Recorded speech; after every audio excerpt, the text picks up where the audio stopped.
الحمد لله رب العالمين والصلاة والسلام على سيد الأنبياء والمرسلين وعلى آله وأصحابه أجمعين اما بعد. معزز دوستوں اور بزرگوں، پردانشین خواتین، ماں اور بہنوں اور عزیز طلباء و طالبات، مکتب ہمارے بچوں کی دینی تعلیم اور تربیت کا بہترین مرکز ہے.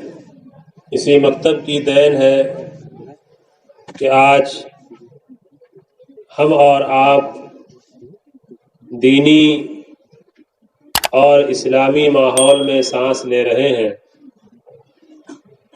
اور پورے کے پورے علاقے میں اگر کہیں بھی دینی شمع روشن ہے، دینی کام ہو رہا ہے، مسجدیں آباد ہیں، اور عورتوں میں قرآن کریم کی تلاوت کا ماحول، نمازوں کی پابندی، اوراد و وظائف کا اہتمام، تبلیغی اجتماعات اور جو بھی دینی سرگرمیاں نظر آتی ہیں، یہ سب ابتدائی عمر میں بچوں کو دی گئی تعلیم و تربیت کا نتیجہ ہے. ہم نے اور آپ نے بھی بچپن ہی میں کسی نہ کسی مکتب میں جا کر کسی مولوی یا عالم صاحب کے سامنے پڑھ کر ہی اپنا قرآن درست کیا ہے. اور کتنے ہی لوگ ملتے ہیں جو یہ کہتے ہیں کہ بچپن میں ہم نے جو دعائیں یاد کی وہ دعائیں آج تک محفوظ ہیں، قرآن پاک جس طرح سے پڑھ لیا وہ آج تک محفوظ ہے. تو مکاتب کے نظام کے ذریعے ہمیں اللہ کا حکم معلوم ہوتا ہے، رسول اللہ صلی اللہ علیہ وسلم کی سنتوں کا پتہ چلتا ہے، اور اسلامی عقائد کی تصحیح بھی ہوتی ہے. بہت سی چیزیں جس کو عقیدے کے طور پہ جاننا اور سمجھنا ضروری ہے، یہ تعلیم بھی ہمارے ان مکاتب ہی میں دی جاتی ہے. اور آزادی کے بعد سے جو نظام تعلیم ہمارے اس ملک میں رائج ہو گیا، اس سے یہ امید تو ہم اب نہیں رکھ سکتے کہ ہم اپنے دینی عقائد اور اسلام کی تعلیم اب ہم اپنے اسکولوں سے حاصل کریں گے. اسکولوں کا نظام اپنا سیکولر نظام ہے، اور ملک میں ہر طرح کے لوگ ہیں، تو حکومت کی طرف سے جو تعلیمی نظام قائم کیا گیا ہے، وہ پرائیویٹ اسکولوں کا ہو یا گورنمنٹ اسکولوں کا ہو، دونوں جگہ پہ تعلیمی نظام سیکولر نظام ہے. مذہب کی تعلیم نہیں دی جاتی ہے، اور دی بھی نہیں جا سکتی، کیونکہ وہاں پر ہر مذہب کے ماننے والے بچے موجود ہیں. تو وہاں پر عقیدے کی تعلیم کا نظام نہیں قائم ہو سکتا. لیکن یہ بھی اللہ کا شکر ہے کہ ہمارے بڑوں نے اس ملک کا جو آئین یعنی کانسٹیٹیوشن بنایا، اس میں ہر مذہب کے ماننے والوں کو یہ آزادی دی گئی کہ وہ اپنے مذہبی ادارے قائم کر سکتے ہیں، مذہبی تعلیم گاہیں بنا سکتے ہیں. تو یہ جو مکاتب کا نظام ہے، یہ گویا کہ ہم اپنے بچوں کو ایک سچا اور پکا مسلمان بنانے کے لیے قائم کرتے ہیں. مکاتب کے تعلیمی نظام کے ذریعے ہم اپنے بچوں کے عقائد کو درست کرتے ہیں، اور کسی کو اچھا اور پکا مسلمان بنانے کا نقصان نہیں ہے اس ملک کے لیے. میں یہ بات اس لیے کہہ رہا ہوں کہ یہاں پر ہمارے بڑے لوگ بھی موجود ہیں جو کاروباری مشغولیات سے وابستہ ہیں یا کسی نہ کسی ملازمت سے جڑے ہوئے ہیں، بہت سی عورتیں بھی ایسی ہوں گی جن کو اس ملک کے اور لوگوں سے ملاقات ہوتی ہوگی. تو یہ جاننا ضروری ہے کہ اگر ہم کسی کو مذہبی مسلمان بناتے ہیں تو یہ اس ملک کے لیے فائدے کی چیز ہے، نقصان کی چیز نہیں ہے. یہ ایک عجیب تقسیم لوگوں نے کر دیا ہے، شدت پسند مسلمان. اب خدا جانے کہ اس کا کیا مطلب لوگ لیتے ہیں، لیکن یہ لفظ لوگوں کے لیے ایک بدنام ہو چکا ہے. میں یہ کہتا ہوں اور میرا یہ ماننا ہے کہ اگر کوئی مسلمان اپنے اسلام پر عمل پیرا ہوگا، دین پر اچھے طریقے سے عمل کرے گا، تو وہ اس ملک کا اچھا شہری بنے گا.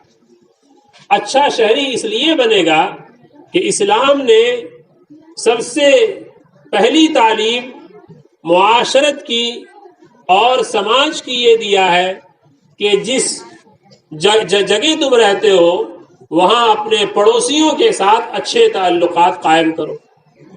تو اب ہماری عورتیں ہیں، انہیں بھی سننا چاہیے کہ ہماری جو پڑوسی ہیں ان کا ہم پر بہت بڑا حق ہے. حدیث پاک کے اندر تو یہاں تک فرمایا گیا، جناب رسول اللہ صلی اللہ علیہ وسلم نے ارشاد فرمایا کہ جبرائیل علیہ السلام میرے پاس پڑوسیوں کا حق بیان کرنے کے لیے آتے ہیں، اور اتنی مرتبہ بیان کیا ہے، اتنے اہتمام کے ساتھ بیان کیا ہے کہ مجھے اب یہ لگنے لگا کہ کہیں اس کے بعد حضرت جبرائیل اللہ کا یہ حکم نہ لے کر آئیں کہ پڑوسی کے کو جو ہے تمہارے مال میں اور تمہارے وراثت میں بھی حق ملے. اتنا حق جو ہے پڑوسیوں کا بیان کیا گیا. اس سے کوئی مطلب نہیں ہے کہ پڑوسی کون ہے، ہندو ہے، مسلمان ہے، سکھ ہے، عیسائی ہے، آپ کا پڑوسی ہے. اس پڑوسی کے ساتھ آپ کے تعلقات اچھے اور بہتر ہونے چاہیے، اور اس پڑوسی کے ساتھ اچھے تعلقات بنانے چاہیے. آپ کا پڑوسی بیمار ہے، اس کی عیادت کرنے جائیے. اگر وہ مریض ہے تو اس کی خیر خبر لیجیے. ہمارے پڑوسی کا حق ہے، اپنے پڑوسی کو ستاؤ مت، اسے پریشان مت کرو، بلکہ اس کے لیے جو ہے دعائیں کرو. اگر وہ تمہارے لیے کہیں اذیت کا سبب بن رہا ہے، پریشانی کا سبب بن رہا ہے، تو تم اسے جواب مت دو بلکہ برداشت کر لو، یہ تمہارا پڑوسی ہے. اور جو ہے اگر تمہیں اپنی زمین بیچنی ہے، اپنا سامان بیچنا ہے، فقہ کی کتابوں میں ہمارے یہاں یہ مسئلہ لکھا ہوا ہے کہ سب سے پہلے اپنے پڑوسی سے پوچھو گے کہ بھئی تمہیں لینا ہو تو لے لو. پہلا سوال آپ پڑوسی سے کریں گے. اگر پڑوسی کوئی بھی ہے، آپ کے یہاں کوئی خوشی کا موقع ہے، اس کو بلائیے. ہم تو یہ اچھی بات سمجھتے ہیں کہ ہمارے پڑوسی مختلف مذاہب کے لوگ ہوں، وہ آئیں، آپ کی کیفیت کو دیکھیں، آپ کی خوشی اور غم کی چیزوں کو دیکھیں، آپ اپنے اخلاق کو پیش کیجیے. یہ تعلیم ہمیں اسلام نے دیا ہے، یہ تعلیم ہمیں رسول اللہ صلی اللہ علیہ وسلم نے دی ہے. پڑوسیوں کے ساتھ اچھا سلوک. اسی طرح سے آپ سفر کر رہے ہیں، آپ بس میں چل رہے ہیں، آپ نے دیکھا کہ کوئی مجبور ہے، بڑی عمر کا ہے، خاتون ہے. آپ اپنی جگہ، اللہ نے آپ کو توانائی دی ہے، تندرستی دی ہے، طاقت دی ہے. آپ کو لگتا ہے اگر میں اپنی سیٹ چھوڑ دوں اور اپنے اس بھائی کو اپنی سیٹ دے دوں تو یہ تو بیچارے بڑی عمر کے ہیں یا خاتون ہے یا جو ہے معذور لگ رہے ہیں، ان کو جگہ دے دیجیے. یہ تعلیم اسلام کی ہے. یہ تعلیم جو ہے لوگوں کو لوگوں کے سامنے عملی طور پر پیش کرنے کی ضرورت ہے. اور اگر کوئی مسلمان سچا مسلمان بن جاتا ہے تو سچا مسلمان بننے کا یہ فائدہ ہے کہ وہ اپنے پڑوسیوں کو تکلیف نہیں دے گا. سچا مسلمان ہے تو وہ کاروبار اچھے ڈھنگ سے کرے گا، وہ دھوکے کے ساتھ کاروبار نہیں کر سکتا، وہ عیب والا مال نہیں بیچ سکتا. سچا مسلمان ہے تو وہ جو ہے وفاداری کرے گا، امانت میں خیانت نہیں کرے گا. تو بھئی سچا مسلمان بنائیے اور سچا مسلمان ان مکاتب کے ذریعے بنے. میں یہ بات اس لیے کہہ رہا ہوں کہ یہ غلط فہمی اگر لوگوں کے ذہنوں میں ہو تو اس کو دور کرنا چاہیے اور بتانا چاہیے کہ مکتب کیا کرتے ہیں. مکاتب کا کام یہ ہے کہ ان چھوٹے چھوٹے بچوں کو مورل ایجوکیشن اور ایتھکس کی تعلیم، مذہب کی تعلیم ان کو دی جاتی ہے، اس لیے دی جاتی ہے کہ وہ اس ملک کے اچھے شہری ہونے میں معاون بنے اور اچھے شہری بنانے میں مددگار بنے۔ ان کے ذریعے ملک کا اچھا شہری بنے گا۔ ایک اچھا مسلمان اگر ملک کے اندر پیدا ہوگا تو وہ لوگوں کو فائدہ پہنچائے گا۔ بھائی وہ جھوٹ نہیں بولے گا اگر اچھا اور پکا مسلمان ہوگا۔ تو میرا تو ماننا یہ ہے کہ شدت پسند مسلمان کا مطلب تو یہ ہونا چاہیے کہ جو وفاداری کرے، جو امانت میں خیانت نہ کرے، جو پڑوسیوں کو تکلیف نہ دے، جو ہے وعدے کا وفا کرے، جو ہے جھوٹی قسمیں نہ کھائے، وہ جو ہے سب سے بہترین مسلمان ہے۔ اور ایسے مسلمانوں کو بنانے کے لیے ہم نے جو ہے یہ مکاتب قائم کیے۔